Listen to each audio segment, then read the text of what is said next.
Yeah, so you've had a good week. Yeah, Excellent. we just come back from Worthing Oktoberfest. Worthing, in case this makes the cut, is a small town in the south of England, and it has an Oktoberfest festival where everyone dresses like Germans and drinks lots of beer. Did you dress like a German? I didn't dress like a German, but I am quarter German, so I dressed like a German on the inside. Okay. And after a couple of steins, felt a undeniable urge to invade West Sussex. Excellent. Annex it. Yeah, how very 19th century and how very dark ages at the same time. You ticked two Germanic boxes there. I did. Very good. I durchlab a Germanic box, Tom. Getting the accents in early. Absolutely. How's your week been? Sick children, so I was on sole parenting duty for the whole of Friday, Saturday and Sunday. Vom watch. I was on Vom watch, yeah. He wasn't actually too ill. What happens is a 1-year-old gets a bit of a sickness and the nursery basically reject them and say, no, we don't want everyone else to get this. Even though they've probably already got this and just aren't showing symptoms, yes. We still don't want him. So yes, he wasn't allowed in because he had hand, foot, mouth, which is now what all the other kids are going to be having this week. Hand, foot, mouth. Not foot and mouth. Yeah, which is a lot more serious. Yes. CJD, is it CJD? No, that's mad cow disease, which also... Well, actually, it's not really contagious, so unless the toddlers are eating each other, you're probably not going to catch that. Is it the same as mad cow disease? I don't think it is. No. No, they are completely different diseases. No, mad cow disease is essentially fast onset. I mean, it's not, but it's a bit like fast onset dementia caused by eating cows that have it. And they got it from eating the brains of other cows mixed in with cow food. Lovely. Yes. Yeah. Thanks, Farmer Joe. With your massive freak show. That's something entirely different. Farmer Joe's massive freak show. A pig with 3 legs. My beautiful wife, who looks like a pig. Farmer Joe, you've literally just glued the leg of another pig onto that pig. Yarr! It's a mystery through the ages. And look at this, I've got a bearded sheep. That's a goat, Farmer Joe. That's a goat. Nope. For if it was a goat, could I milk it? Yes. I want my dollar back. All I've seen so far on this journey into a wonderland of weird farm animals is a mad farmer tossing off a goat. I'm not happy. I want my money back. Did you notice we've received some positive feedback? I did. Thanks to the person who said that we're officially their second favourite podcast. Yeah. Backhanded compliment. Do you know what, Tom? No, genuinely. I will take being second favourite. I think she was genuinely being very flattering. We can't be the best at everything, Sam. That was genius. It's officially one user's second favourite podcast, in which Tom, who's the other chap over there, who despite what he sounds like lives in New Zealand. Hello, that's me. Him. And I, Sam, who despite what I sound like live in the UK, discuss history topics on a theme each week. The theme's decided a week beforehand, but everything else is a surprise. We don't know really what we're going to talk about. Frankly. Quite accurate, yeah. It's not that the other of us don't know what we're talking about. Really, we don't know ourselves. Totally winging it, Sam. I have no fucking idea what I'm talking about today. It's frankly dubious calling us a history podcast. Definitely dubious calling us a comedy podcast. No, I think we do generally prepare, don't we? Yeah, to a degree. I've got a page of notes in front of me. I've got a page of notes in front of me too, so we should probably... Oh, fuck you. I bet your font's big because you're so thick you can't read proper font. It's Comic Sans as well. Thought I'd set the tone. Yeah. Comic Sans. I bet your title has been done in word art. Oh yeah, clip art, and it's in pink Comic Sans and yellow Comic Sans, a bit like the menu at a cheap hotel restaurant. We should probably get on with it, shouldn't we, Tom? I mean, we've talked about freak shows and we've talked about sick kids, which leads us very well onto our topic today. Well, actually, the sick kids leads us very well onto our topic. The freak show bit, doubly so for me. What is our topic this week, Tom? This week is Health Week. Health Week. How have you found it, Tom? Easy peasy. Good. I've come up with a topic. Well, I suggested the topic, didn't I? You did. Which usually means that you've got something in line. Exactly. I had something prepared a couple of weeks ago. So, no, I found this one quite easy with the research. I was straight in there. Good. How about you? I thought initially that I would go down the kind of the typical route of old health crazes and all of that kind of stuff. But it's been done. Yes. It's been done. And I'm doing it again. Yes, you Have are. you got a problem with that, Sam? Absolutely not. Well, I was going to go down the line of old diets and things like this and strange things that were supposed to I'm not cure doing leprosy. That. No, that would be silly. Yes, that would be silly. But so instead, I looked up kind of odd sporting events and odd sporting crazes and went down that line with health. I found a peach, Tom. I found something truly ridiculous and incredibly funny and utterly heartbreaking. An emotional roller coaster. I'm looking forward to it. An emotional roller coaster. It really is, yeah. Tears, laughter, joy. Absolutely. Oh, it's going to be everything. That could almost be an advert for the thing that I'm talking about today. Oh, I'm excited. Yeah. I feel my emotions on the edge of their seat. Yeah, so I'm doing a freak show. I actually am. You are doing a freak show? Yeah, of sorts. Good. Right. Should we flip something? Let's flip something. Let's flip something healthy. Have you got anything health related? I do, actually. And my God, Tom, what a treat the audience are in for. I have a referral letter for the NHS, God bless the NHS, for a colonoscopy. We've already done this one. No, Tom, it's a second colonoscopy. You're having a follow-up. Yes, a follow-up or a follow-through, Excellent. depending on, yes. Did you enjoy the first one that much? It was a treat for the senses. I have to book in for a second. Must do this again. Oh. When are you next available? I need to book in straight away. 3-month waiting list. Yes. Worth it for the lovely consultant with his lubricated camera on a stick. It's a selfie stick like you've never seen before. Oh. Facebook Live. Do you know what? Being the media whore that I am, desperate for content, I would totally do that.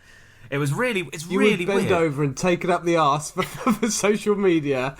Literally. Well, podcasting isn't taking off as I'd hoped. So. No, so what they do is they put you in this kind of like, they put this magnetic ring around you so that they can detect where the camera shut up. They can detect where the camera is. And then they... Why are you volunteering this information? Because it's genuinely quite interesting. Sorry, might be a police car behind me. No, what they do is they put this ring around you, and then they've got this camera on a stick. It genuinely is like a giant selfie stick that looks a little bit like the chest bursting thing from Alien, the chest burster. Oh yeah, the John Hurt and then moment. Yes, and then they put it up you, and basically... Oh, they don't like them up them, do they? Or don't they? Ooh. They don't like it up them. Great Dad's Army reference. And you can see, because of the magnet around you, they can see which way the camera's pointing. So you can see this little wiggly worm camera on a separate computer screen. You can kind of see which way it's facing, and it sort of waves and wiggles at you. It's really very interesting. Can you move it around with a gentle fart? Well, Tom. It sort of floats off a little bit like it's in space. Well, Tom, there's two ways that they can create space for the camera to move around inside you. And way number one is they do it with jets of water, which... So you get a nice cleanse as well. Yes, absolutely. And at one point, the nurse was doing a crossword or something. So the consultant was like, nurse, the line is full. Nurse! Can I vacuum, please? And I was like, of course, this is all happening behind me. I'm just watching myself on TV going, it really does add £10, doesn't it? So meanwhile, you're gripping hard on the side of the bed. This will show that nurse. What's behind me? Fucking sitting there having a crossword. What's behind me? She's thrown a Sudoku round in panic whilst desperately trying to grab the Dyson. But the other way, Tom, the other and even better way, which really is quite uncomfortable, is that it's got an airline attached to the camera, and they literally inflate you like a balloon. Oh, right. And you have never farted Like the farts you get after being artificially inflated from the back forward. Like a zeppelin. Like a zeppelin. Like the Hindenburg. And I tell you what. Oh, the explosion afterwards. Oh, Christ. The moment they remove the camera. Fucking hell. Jesus. Anyway, got that fun to look forward to in a couple of weeks. Oh, dear me. Thank you, Sam, for being willing to regale us with it's this important anecdote. we talk about these matters, Tom. It's important we talk about these matters. Oh, dear.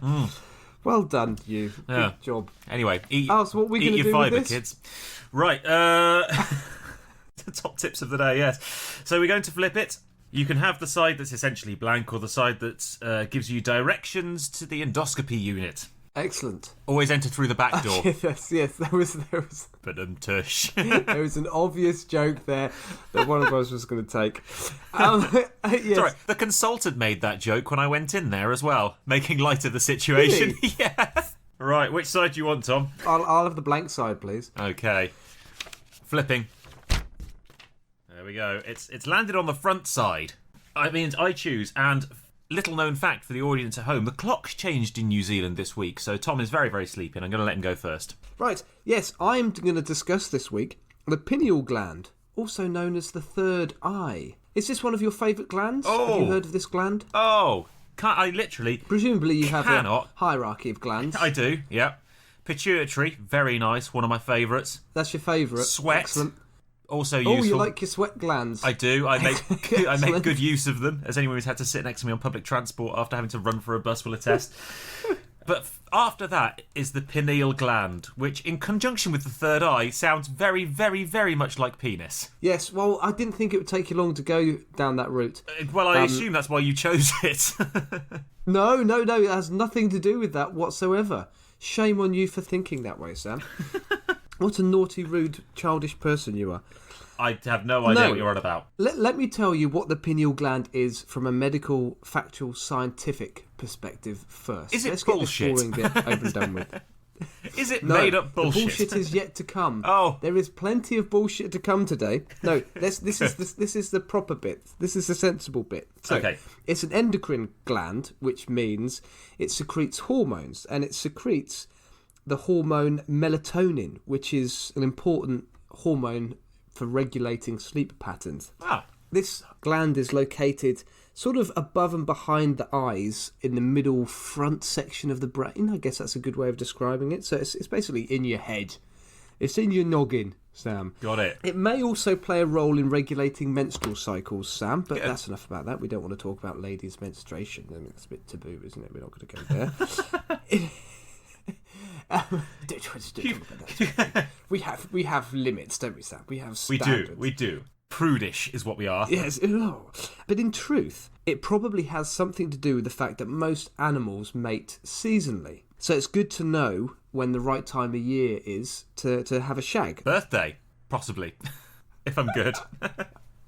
Spring is in the air, feeling a spring in my step and a zing in my gonads. So Yes. It's quite possible that this gland plays a role in that.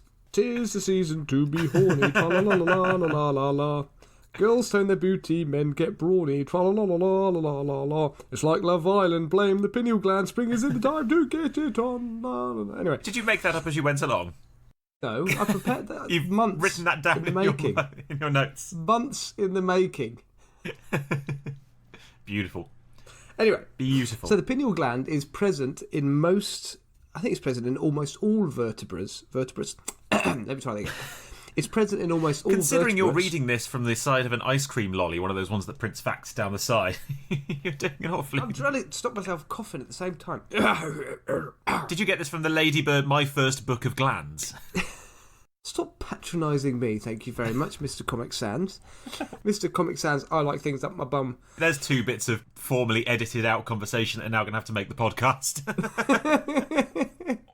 It's closely connected, the pineal gland, in evolutionary terms, to the parietal eye, which is possessed by many lizards, tuataras, frogs, and also fish, but not possessed by mammals. Oh. As with the pineal gland, the parietal eye's function is to regulate sleep through registering levels of light. So this is basically like a third eye that these animals have.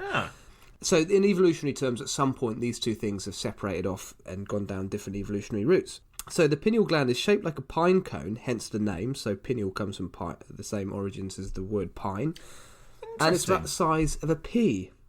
The gland commonly calcifies as we get older, making it quite visible on x-rays, but this is perfectly normal. It's just part of the normal aging process, just like your joints calcify slightly as you get older.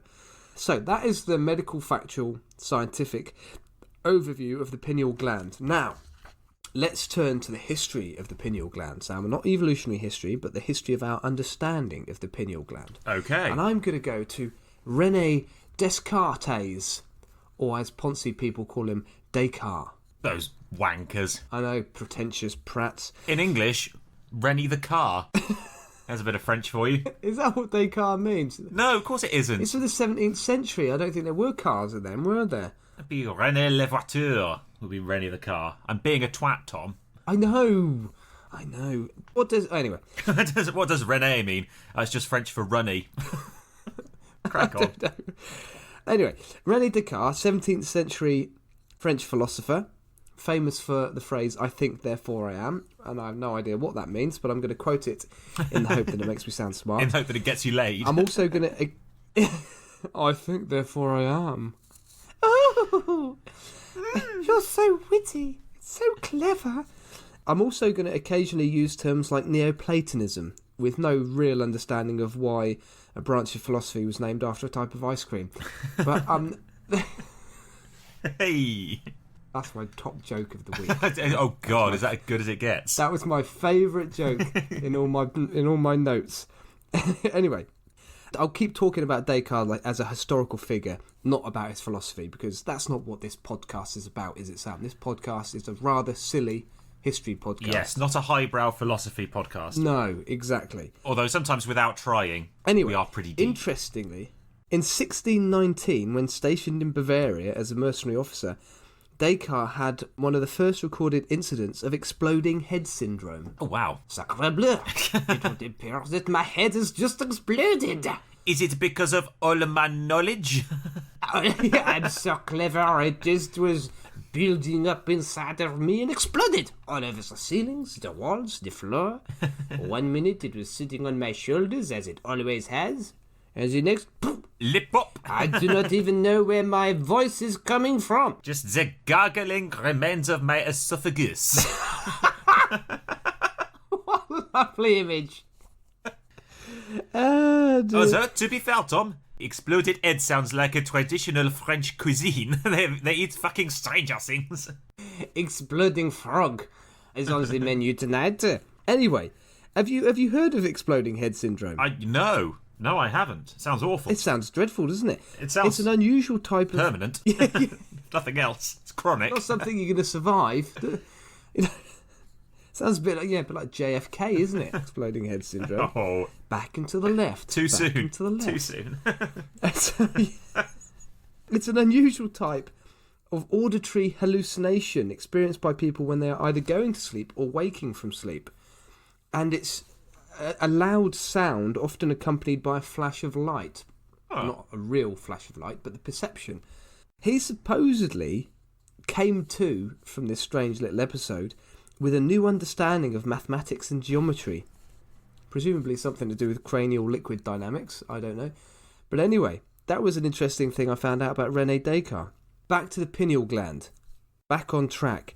Descartes refers to the pineal gland in his first book, The Treatise of Man, and in his last book, The Passions of the Soul, and he considered the pineal gland to be, and I quote, the principal seat of the soul and the place in which all our thoughts are formed. And one of Descartes' key philosophical beliefs was the separation of the body and the soul. So, here we start to have the origins of some pseudoscience bollocks. Sweet. That's what I came here for. That's what I came here for. Yeah, we're getting on to the good stuff shortly. Ah, excellent. You'll be seeing this advertised in homeopathic remedy shops by morning. That is pretty much where the pineal gland has gone in the last 100 years.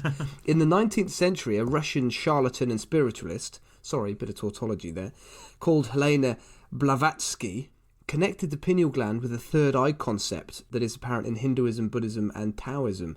This third eye in these religions is often like a gateway to a higher state of consciousness or enlightenment. And it's often depicted as an eye on the forehead. Yes. There have been some very limited studies, from what I've seen, that suggest that the pineal gland can also produce psychoactive substances. Ooh. But yeah, it's not fantastic. How would you do this? How would you get it to create psychoactive substances, just so that I can avoid, obviously, doing banana skins? Really? Drying and smoking skins. Banana skins. Yes. There was a nice tenuous arc there to a previous episode. Yeah. Can't remember when. Yeah, I can't even remember if it made the cut. Yeah. In a nutshell, the pineal gland has developed into a subject area of pseudoscience and bullshittery. And I first came across it when I was listening to a famous British bodybuilder whose name will remain unsaid, although I'm sure you'll be able to work out who it is, on a nutjob radio show talking about a conspiracy to calcify everyone's pineal gland with fluoridated water. Ooh. To stop them reaching a higher realms of consciousness. Interesting. Which is suggestive of a few too many steroid injections and forced reps, I think. Who might this have been? Yeah. How many British bodybuilders have won Mr. Universe 5 times? I don't know.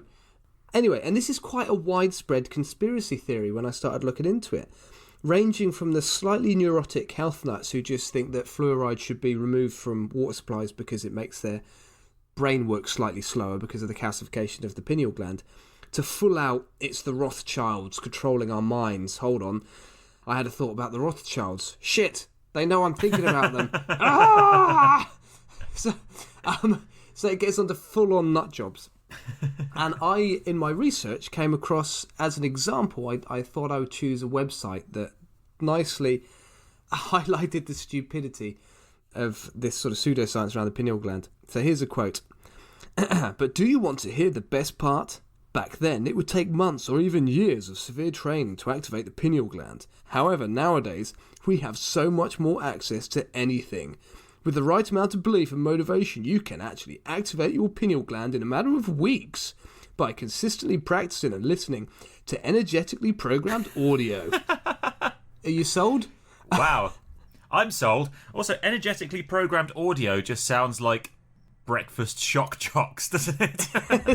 By listening to the greatest hits of the 80s, 90s and today, you can genuinely produce psychoactive substances in your mind by double glazing. That was kind of the voice I was merging into as well. I was trying to do an infomercial voice, but it did sound a little bit like a bad DJ. Yeah. By consistently practicing and licensing to energetically programmed audio. Energetically programmed audio from the BBC. You're listening to Tony Blackburn, here until 9. Now traffic and travel. Watch out if you're on the highways. It's chaos out there. And after that, shawaddy waddy. I did used to work in local radio, by the way. The reason that sounds so frightfully convincing is because that was me living my best life. Did you go down that route? Were you really putting on the accent? Only when I was taking the piss. I remember for a while you did go slightly Jeremy Clarkson. I did. I still am. I still am. The second best podcast in the world. Let's take it for a ride. The Ford Cortina sports a 2-litre engine with 110 horsepower. Now let's hear those ponies purr. Oh dear. Here is a list of foods, Sam, according to this website, that will cleanse your pineal gland. Oh, good. Turmeric. Good. Cacao beans. Green plants. Oh, this is and vegetables. Getting quite homeopathic.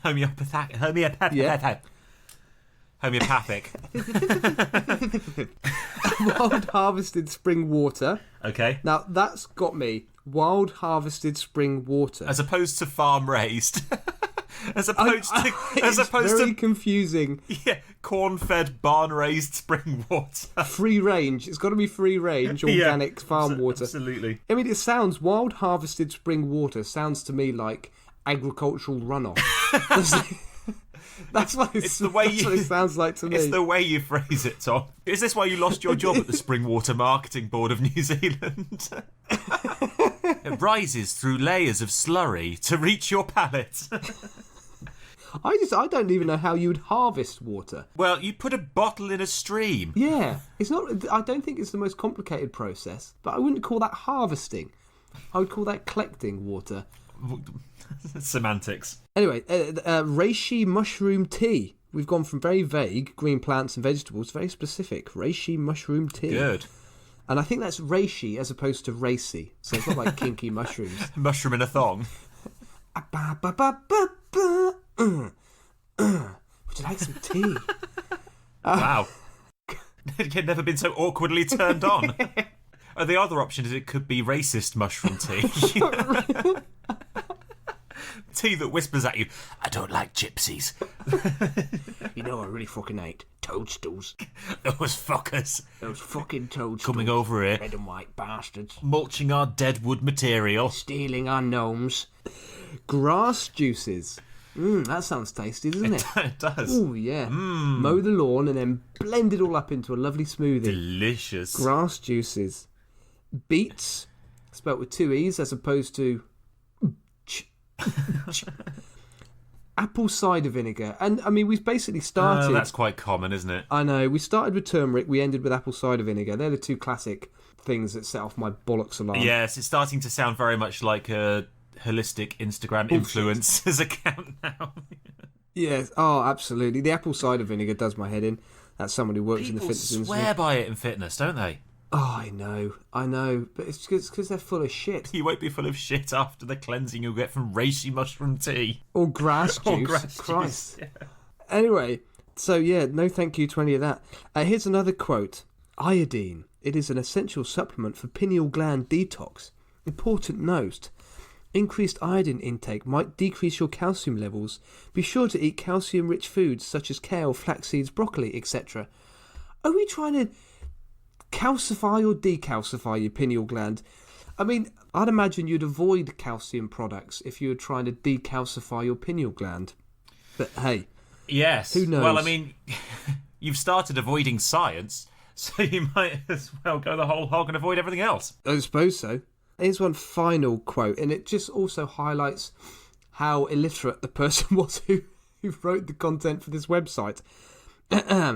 A higher level of consciousness will allow you to increase the vibration of your thoughts. Good. Right. Furthermore, you will be able to take hold and draw the law of attraction. What? Yeah. You will be able to take hold and draw the law of attraction. Right. There you go, Sam. And on that beautiful sentence, I think I should wrap up my part of the podcast. There you have it. The craziness associated with the pineal gland. So if anyone tells you there's a mass conspiracy by government to stop you from discovering higher realms of being by fluoridating the water, they're probably a twat who consumes far too much apple cider vinegar. Good. If you're a listener, a regular listener, and you like apple cider vinegar, by all means continue to listen to our podcast. How many people do you think we've offended with this podcast? I'm getting the feeling probably fairly few. Anti-vaxxers? Given our previous attitudes towards charlatanism. Yeah, we don't want them anyway, do we, wankers? Good. Other than bringing in Descartes, I'm going to say that was a light stretch on the history. There was basically just a conspiracy theory that you wanted to talk about, wasn't there? It wasn't very historical, was it? And now that I think about it, it was a brief... Yeah, no, it wasn't very historical. Looking through my notes, what I actually did was I just got angry about something I read online and decided I wanted to talk about it, but fuck it. We're under no obligation to anyone. I'm looking at my notes. I reckon a quarter of my notes were about René Descartes and about a tenth are about this Russian lady, Helena Blavatsky. Very good. So I think it was incredibly historical. and I butchered A Christmas Carol. You did butcher A Christmas Carol. Do you want to butcher it again? Do you want to reread The Christmas Carol? 'Tis the season to be horny. That's where you do the tra-la-la. Tra-la-la-la-la-la-la-la. Whoa. Girls tone their booty, men get brawny. La-la-la-la-la-la-la. Oof. It's like Love Island, blame the pineal gland. Spring is the time to get it on. There you go. Perfect. Thank you. Thank you very much. Well, Tom, from one musical interlude to another of sorts. Now, I've alluded that I'm going to talk about a freak show today. A very funny freak show with rather tragic undertones. Most freak shows do have tragic undertones, don't they? Yeah, they do. Now come and look at the disabled boy. We disabled this one ourselves. This one's mother died during childbirth. Look at him. Come and look at the Siamese twins joined at the face. Which one will die first? Place your bets now. Oh, God. Precisely. Oh. And so, Tom, obviously I'm talking about a freak show. When and where am I? America. Carnivals. Yes. Yes, I am. 19th century. Close. Mid 20th century. But yes, we're going to America again this week. Which I've done quite a lot recently. I promise I won't do it again for a little while. Are there any corpses? Is there an Elmer McCurdy involved in this? Well, there aren't any corpses, but there are quite a few zombies and a suicide attempt. Oh, nice. What a treat. Because today, Tom, I'm going to talk about the dance marathons of the 1920s and the 1930s in the USA. Yeah. Now, Let me start clicking my fingers. yeah, get on down. Now, have you heard of these dance marathons, Tom? I have not heard of the dance marathon. Fantastic. We are the Rather Silly History Podcast. That's our strapline. And these are fucking stupid and very much less innocuous than they sound. Dance marathon sounds like fun. Dancing with the stars. Making a bit of money for charity. No, Tom. No. This was, in fact, a horrendous test of human grit and endurance in the face of absolute desperation. Sousing your life away. Absolutely. But it is very funny, though. So I'm really looking forward to talking about this one. I was really glad I found out about them. So this was really where the idea for modern reality TV came from. You've heard of things like Big Brother, haven't you, Tom? Yes. Obviously. We've all heard of Big Brother. And big stage... Well, it's Big Brother who's responsible for calcifying our pineal glands, Sam. Damn right it is. Big Brother and Deep State. Ah. Ministry of Gland Calcification. Yeah. Do you know what, genuinely, you were talking about fluoridation of water. My favourite film of all time is Doctor Strangelove. Absolutely wonderful film. If you've never seen it, go and see it. The background to that is this water fluoridation, purification, brain control, conspiracy theory. But yes, Big Brother and staged sporting events like professional wrestling. Sorry, spoiler alert. Wrestling is occasionally staged. I know, that'll come as a shock to most of our audience. God damn you! Damn it! It's real to me, man. It's how they make their money, Tom. It's how they make their money. All the money. Sitting on piles of money. All of this spawned from these dance marathons of the 1920s and 1930s. Have you ever heard of Touch the Truck, by the way? No, but it sounds like euphemism. It's not even. Touch the Truck is a fucking stupid competition that occasionally rears its head in the USA, where literally there's a truck and the last person touching the truck wins the truck. So it's a game of endurance. You have to touch the truck for as long as you possibly can. Is the truck moving? No, the truck's not moving. The truck is fortunately stationary. Oh, that would make it even more fun. Wouldn't it just? If the truck was on a velodrome. An element of jeopardy. I believe you just created the film Rollerball, Tom. Yeah. But no, it's a simple game. The last person who touches the truck wins the truck. And again, the basis of that is in these dance marathons in the 1920s and 1930s. So how does this game work? So you're standing there with your finger on the truck for months on end until you starve? Yes, essentially. Is that... Oh, what a ridiculous game. Yeah, it is televised and everything. Oh, sounds fascinating. Oh, I know, right? So this all stemmed from this incredible craze of dance marathons in which couples would quite simply dance. And dance. And dance. And dance, as if their lives depended on it, which occasionally they actually did. Oh dear. And these were incredible spectator sports. They drew audiences of tens of thousands of people. Because, as we all know, Tom, the point of reality TV isn't to watch normal people living their best lives. It's to watch freaks struggle to cope with the most basic things and the drama that unfolds, right? Yes, yeah. And if there is one thing we've learned from mid-20th century and 19th century America, it's that Americans love a freak show. They love. Oh yeah, if you can find someone vulnerable, and laugh at them, fucking yeah. Yeah. And this was the epitome. America. This was the epitome of laughing at the vulnerable and watching their lives unravel in front of you. It was horrible. And we'll find out why soon, because it's so much worse than it sounds. So this craze began in 1923 when a woman called Alma Cummings danced for 27 hours straight, getting through 6 different dance partners in the process. Now, Amateur. yeah, I know. Got through 7. Did they all die? Yes, she murdered them one by one. Yeah, she got through 6 dance partners. She was actually dressed as Henry VIII whilst doing it as well. I'm Henry VIII, I am Henry VIII, I am. You don't want to be dance partner number 2. Or 5. She danced with 6 partners over 27 hours, defeated them all. She outdanced them all. And it Defeated them. her greatest nemesis is... Defeated. Finish him. Number 5, she Hadoukened.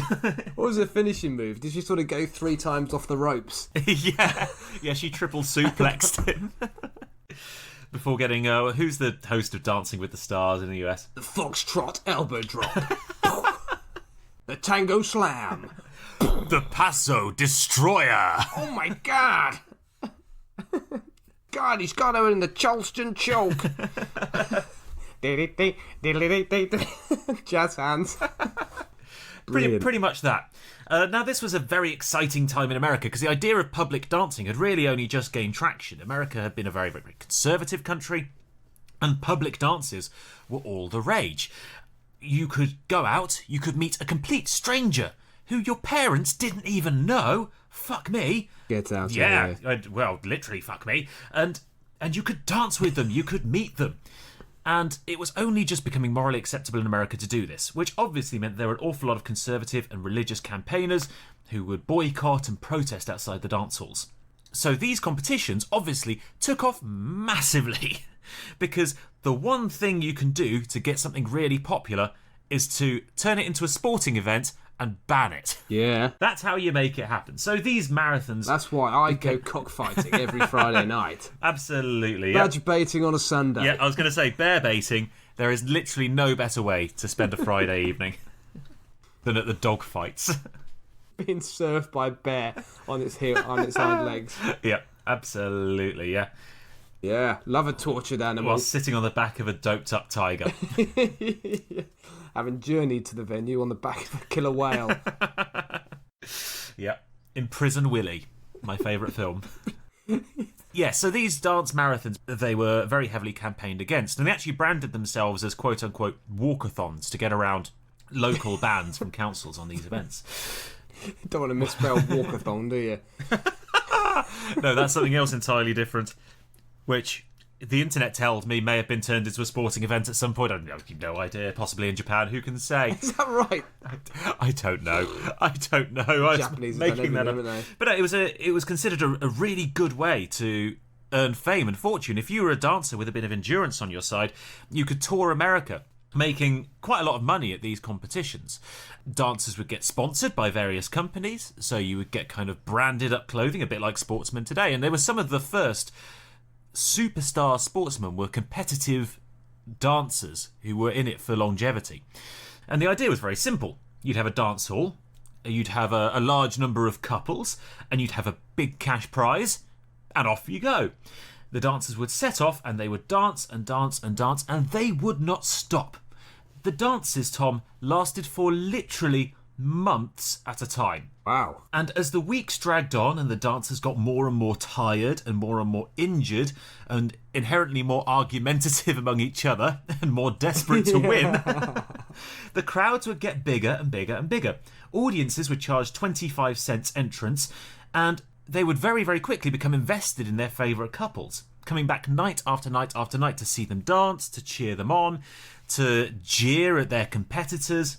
And the format was very simple. The couples would dance, typically for about 45 minutes, and then normally they'd get 15 minutes break to do anything that they needed to do. Sleep, wash, eat, and that was how it went, for weeks on end. Now, on the surface of it, that kind of sounds okay, because on that basis you end up with 6 hours off every day. But that 6 hours off is in 15-minute segments, after which an air horn is blown and you've got 30 seconds to get back on the dance floor or you're out. So you end up... by a giant clown. Well, go. Well, kind of. I mean, these things were circuses. You had MCs in the middle who would basically be like ringmasters at the circus. And what you have to consider, Tom, is that you end up only catching 10 minutes sleep every time you get a break. So 10 minutes sleep every hour. You're already in excruciating pain from hours, days, weeks of dancing and holding up your partner. And when I say holding up, I mean holding up, because people got so exhausted, it was completely normal and in fact expected and part of the fun for one of a couple to fall asleep on the dance floor. So couples would work shifts, holding up their partner and continuing to shuffle whilst they slept. The men would hold up the women, and then the women would have to spend 2 or 3 hours holding up their significantly heavier male partners whilst they slept. While they were dribbling down the back of their dress. Yeah, absolutely. In a complete zombie state. They would literally just be dragging them around. People shaved on the dance floor. The female partner would hold up a mirror whilst the male shaved himself whilst they're foxtrotting around. They'd eat. They'd eat on the dance floor, paso dobleing with a Subway. They would write letters home whilst waltzing. Some of the female dancers would pass the time by knitting items whilst dancing around, which they'd then sell to the punters for a bit of extra cash. And this is what people paid to see. This is ridiculous. They didn't go to see the dancing because dancing's boring. They came to see the freaks dragging their... Especially when the dancers are fucking knackered. Yeah, well, this is the thing. They came to see comatose people dragging their sleeping partners around a stifling hot gym, desperately trying not to drop them before the next rest break. That sounds like one of my circuit classes. Yeah, I was going to say, this sounds very much like a hit session. Sounds like F45. Yeah, sounds like CrossFit. Just without the twats. Oh, quite. Sorry, did I nick your punchline? Sorry. Yeah, you did. You and I have both done quite a lot of sports classes in our time. This is quite similar, but just for weeks. And quite often, competitors would go what they called squirrely after several days, which meant that sleep deprived... They would hide their nuts. It's funny because it's rude. Nothing else. Yeah, I was trying to think of where I could go with that, but no, we'll leave it as it was. It's funny. It was just because I referenced your testicles. That was the only reason it was funny. Which, by the way, after several days of dancing, I imagine were not fresh.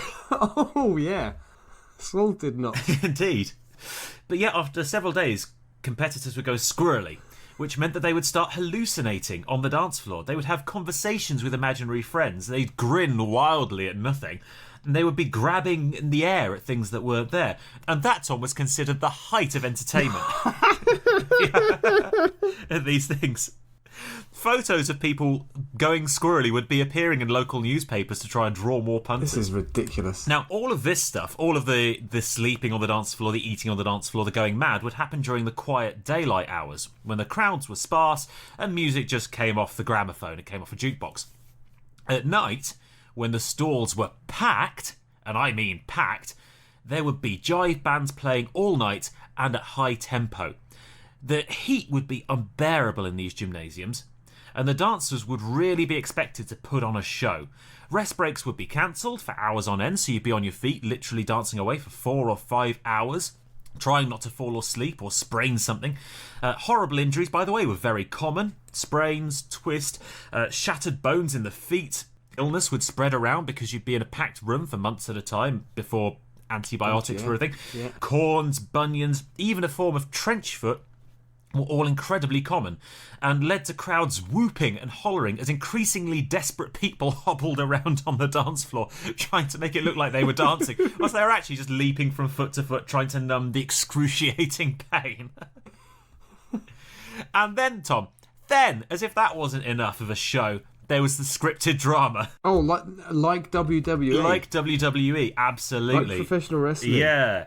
This is where that really comes in, because the organisers were not stupid. They knew how to market their freak shows and how to bring in a crowd. And there's a couple of things they would do. They would hire famous dancers to pretend to be amateur couples who, it just so happened, could immediately jitterbug like there was no tomorrow. So that was one way to get people in. And they'd also hire in actors as couples to deliberately start fights on the dance floor and steal each other's partners, get involved in scripted romantic trysts. Brilliant. And they would have massive full-on fights on the dance floor to bring in crowds in which people would literally be lumping each other, kicking each other, stepping on each other's toes. With a numb bunioned With a numb bunion foot, absolutely. But they were basically paid plants. And that wasn't the worst of it, Tom. That wasn't the worst of what they do to bring in the crowds. No, Tom. That was the derbies. As if fighting and dancing wasn't enough, they would hold special challenges. Right. Woo! These would sometimes be literal races around the gymnasium, like sprints or bleep tests for sleep-deprived couples. Couples would quite often find themselves blindfolded or chained together, or indeed to other couples, and be forced to dance with like weights or blindfolds on them for hours on end. What the hell? The music would unexpectedly get faster and the MC would shout out, "Sprint!" and they'd have to dance in time with the beat or be disqualified. The rest breaks would get shorter and shorter and shorter, so you'd find yourself dancing for an hour with a 5-minute sleep break. Partners would be forced to carry each other around for hours on end. In fact, sometimes you had to fireman carry as one of the challenges. You had to fireman carry your partner for hours. The worst one was probably sometimes the dance floor would be shrunk and increasingly small circles would be drawn around the couples, which they weren't allowed to leave, sometimes for a couple of days. So the circle would shrink every hour until literally you were dancing on the spot, unable to move. Absolutely horrendous. The psychological impact of that must have just been unbelievable. If an exhausted dancer wouldn't wake up from their 15-minute or increasingly shorter rest periods, the women would be slapped until they woke up, and the men would be picked up and dropped in a bath of ice. I mean, fucking hell. I love the 1930s sexism associated with slapping a woman awake. Unbelievable. Just unbelievable. Fantastic. She's a pretty broad, but she's very sleepy. She needs a polite little waking up. Oh, it was awful. It sounds absolutely horrendous. And there are dozens, because these were major media opportunities. The photos of this happening are unbelievable. Horrible. It was like Battle Royale. And it went on for night after night after night, month after month. And this is where it gets really quite sad, because most of the people in these competitions, certainly during the Depression era, from 1929 onwards, where people were really desperate, well, they weren't professional dancers. They were quite often starving, unemployed, homeless people being taken advantage of by event organisers. Hey! Way! Well, this is partly why it's so popular, because there was an element of Schadenfreude. The people who were paying to see these dancers, they weren't paying to see glitzy, glamorous professional dancers. They were poor people paying to see poorer people to remind themselves that it could be worse. Oh, God. That they weren't the freak show here. So the prize money at these events was usually around $500, which is equivalent to around $7,000 today. And that was about 4 months' wages for the average person in the US at the time, if you were lucky enough to have a job. But quite often these dances... Unfortunately, lasted for longer. Yeah, they quite often lasted for longer than 4 months. The longest dance time went on for 6 full months. Ugh. And actually the only 2 or 3 top couples would make any money at all. Now, most people knew, in fact, that they wouldn't stand a chance of winning. The professionals hired in by the event promoters would always end up taking the cash, because they'd done this before. They knew what they were doing. They knew the tricks, the tips. They could take the drugs that would keep them awake. Yeah. So most people who signed up to these events did not sign up to win. They signed up because they were desperate, and it was a chance to spend some time indoors if you were homeless. They were fed very well, food was provided, and there was a bed for a few short minutes every so often. It really was absolutely horrible. It was like that very short-lived craze of hobo fighting where people would pay homeless people to fight and put it on the internet. It was that level of degrading. And the show organisers knew this, and they played up to that every so often to make the audience feel sad and bring in some of the kind of more emotional tension. They would hold what they called silver showers, not to be confused with golden showers, which again is something else you'll find on the internet, or in Russian hotel rooms, courtesy of the US president.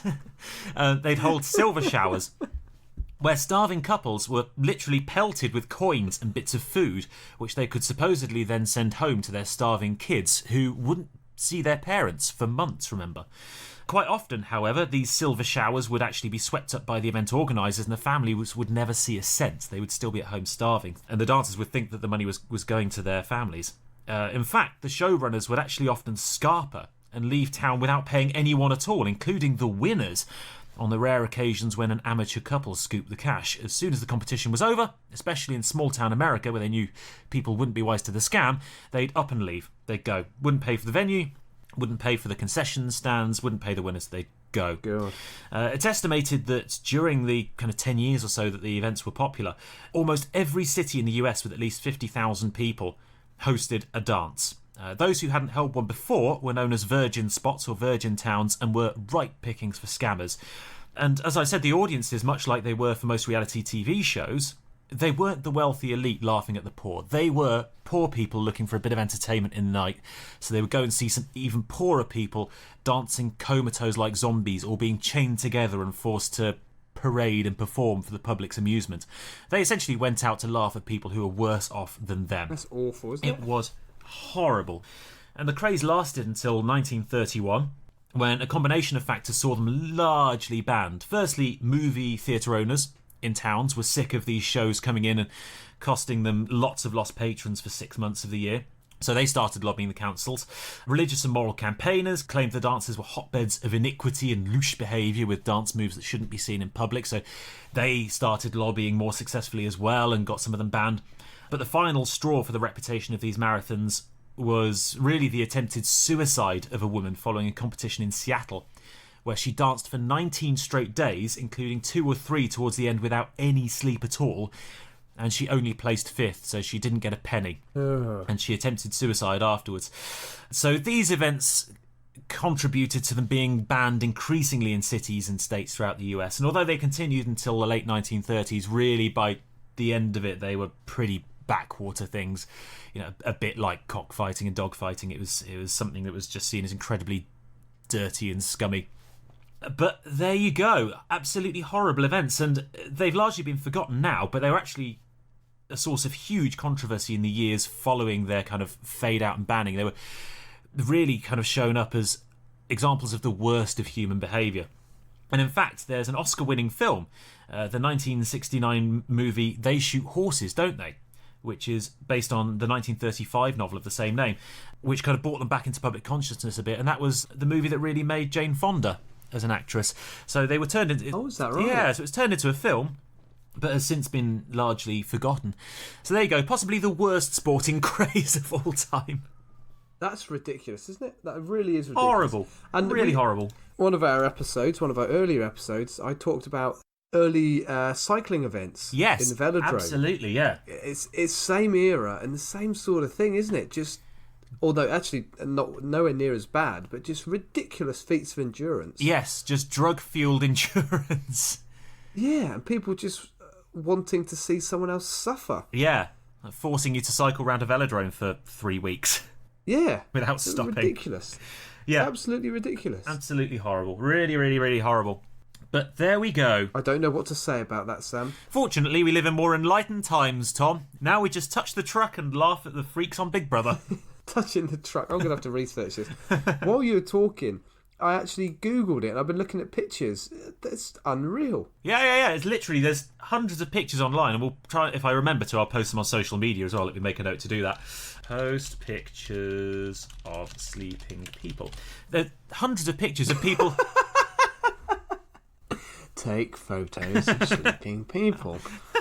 Share photos of sleeping neighbours. And on that note, Tom, I'm done, so I'm going to let you go to bed because you're sleep deprived enough too. But before I do, we should think of a topic for next week, shouldn't we? I live my life sleep deprived.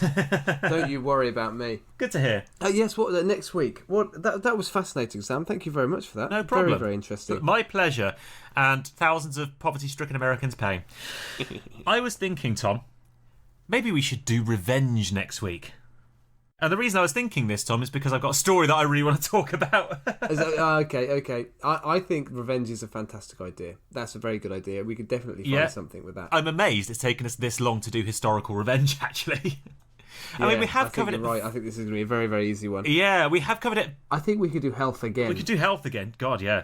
I think so. Well, when are we going to start repeating? Because I think we could do journeys again. There's a lot of good ones that we could do again. Definitely. Well, I have covered revenge slightly in the past. In Foul Play, I did a great revenge story, Olga of Kiev. Go check our episode on Foul Play out, because that is killer fucking revenge. That involved 2 trees, didn't it, being tied down? It involved 2 trees and a very, very unpleasant way to die. Yeah. Followed by lots of innocent civilians dying. Yeah. Fun times.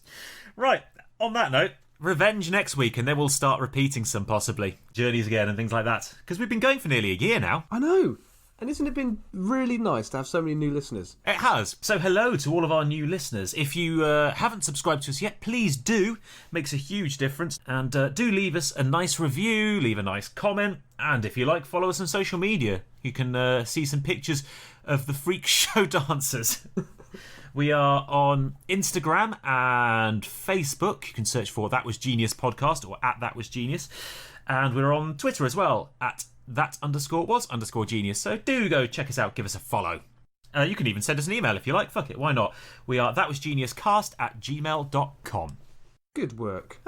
We love hearing from you. We do love hearing from you, yes. And in the meantime, have a fantastic week, and we will see you again soon.